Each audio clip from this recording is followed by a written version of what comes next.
You probably have heard that the captive orca known as Lolita, Tokate, and Toki, who lived in a small tank for decades at the Miami Seaquarium, has died. Just a few months ago, the Seaquarium announced plans to release her into an ocean sanctuary following years of criticism from animal rights groups. But as I predicted last year, and as Captain Paul Watson also believed, that was never going to happen. Luke McMillan, head of hunting and captivity from Whale and Dolphin Conservation, released the following statement. We're devastated to hear this sad news. Her story of suffering for human entertainment must be a catalyst for change. Whales and dolphins must not be kept in tanks. Her legacy only makes us more determined to ensure that, to stop the captivity in whales and dolphins around the world forever. And of course, we concur. Please listen to my discussion about Tokate, first broadcast in March 2022. Welcome to Animals Today, your home for serious talk about animals. I'm Dr. Lori Kirshner. Lolita is a 56-year-old orca at the Miami Seaquarium. Lolita has been performing there for 52 years. So when she was a baby, 4 years old, she was captured and taken from the Puget Sound, which is a deep inlet of the eastern North Pacific Ocean waters. And you guys probably know this, but in their natural environments, orcas stay with their mothers for life. So she was ripped away from her mother and her family unit, and then transported thousands of miles, and then dumped in a tiny, shallow, barren, concrete tank at this marine park, Seaquarium. She's been living in this 20-foot deep tank for 52 years. Why? Well, you know why. For the purpose of entertaining us. So people who go to the sea park can have fun watching her perform unnatural tricks she was forced to do for them. And in contrast, in their natural homes, orcas swim up to 140 miles a day and dive thousands of feet below the surface of their native waters. But Lolita has spent over half of a century being held captive and performing in a tank of water. Animal activists have been trying to set Lolita free for years. For decades, protesters have complained about the care Lolita has received.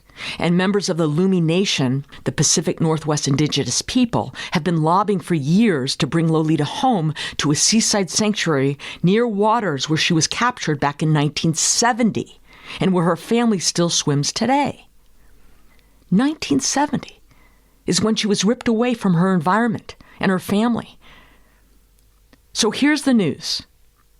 It was reported last week, Lolita will now be retiring. What does that mean, retiring?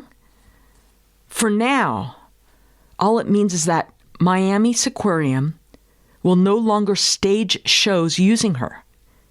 And this is under an agreement made with the United States Department of Agriculture. Now, you should know that the Miami Seaquarium is now under new management. The new owner is called the Dolphin Company. According to the company's news release, the Dolphin Company operates 27 other parks and habitats in Mexico, Argentina, the Caribbean, Italy, and Florida.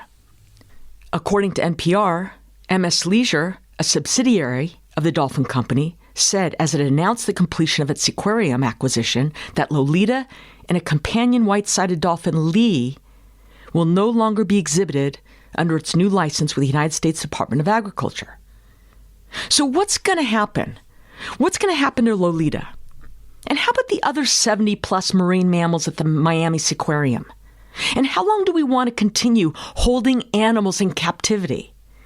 And why would anyone ever want to patronize these sea parks? It's just so sad. And it's so infuriating what we do to these animals.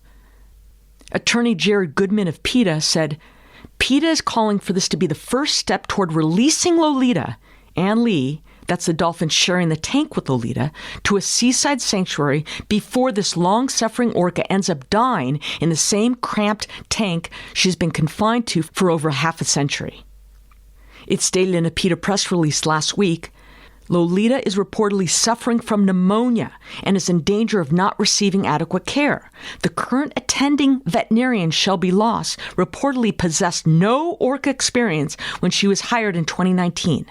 She left in 2020, but was rehired last year after the Seaquarium fired its longtime head veterinarian after she expressed concern about the extent of animal suffering at the park. A whistleblower also shared with PETA horrific photographs of a 19-year-old dolphin, a Baco, who drowned after his rostrum became entangled in a net separating two pools. A Baco was one of 6 animals who died at the Seaquarium in 2019 and 2020, 3 from trauma-related cases, including to the head and neck with hemorrhaging. This press release indicates that in September, PETA obtained a 17-page federal inspection report revealing many animal welfare violations at the Seaquarium, including critical issues with the pools and enclosures for the dolphins, the seals, and the killer whale. In addition, the inspection report revealed poor water quality and inadequate shade for the animals. Also, dolphins have been injured and some had died because incompatible animals were often housed together. Lolita displays repetitive and abnormal behavior, which, according to marine mammal experts, indicates severe psychological trauma. The Seaquarium is under further investigation by the United States Department of Agriculture. And listen to this. Lolita and other animals were fed rotting fish. So their only food source was rancid. Local 10 News reports a former employee, this is good, a former employee of the Miami Seaquarium said they are concerned about the killer whale Lolita and predicted she may die in the next 6 months. The former employee said, "She, Lolita, just doesn't look good. She doesn't feel good. So, if we can get her stable, I think she needs to go sooner than later." So he means now that she's retired, let's get her the hell out of there and to a seaside sanctuary. This former employee also says, "It makes me feel disgusted. It makes me feel ashamed to have ever been at Miami Seaquarium." An inside source tells Local 10 News that Seaquarium has now placed Lolita on a 24-hour watch. So you guys know now Lolita is in critical condition. So is it even possible for Lolita to be safely moved thousands of miles back to her native waters or to a seaside sanctuary when she's so critically ill? The Seaquarium released a Facebook Live video last week insisting that Lolita is getting better, and I think they're liars. And the former employee disagrees with them that she's getting better. Again, from Local 10 News, the reporter asked the former employee, listen to this, "What does that video show you of Toki?" That's Lolita. He replies, "Just her behavior alone is telling us she's not happy. That's not her voice. That's not her vocals. She's swimming. She's sinking a little bit. She's kind of slow. She's not very attentive. That's not her. Something's wrong with her." And then the reporter asks, "Does that alarm you?" And the response is 100%. Absolutely. Something's wrong with that animal. A recent USDA inspection report from June revealed that Lolita's long-time attending veterinarian of 23 years was concerned when the newly hired curator made Lolita perform fast swims and big jumps despite her age and a jaw injury, and that her daily intake of food was reduced by 30 pounds a day by the new curator. The reporter said that she and other animals in the park were fed rotting fish for 8 days without her longtime vet's approval.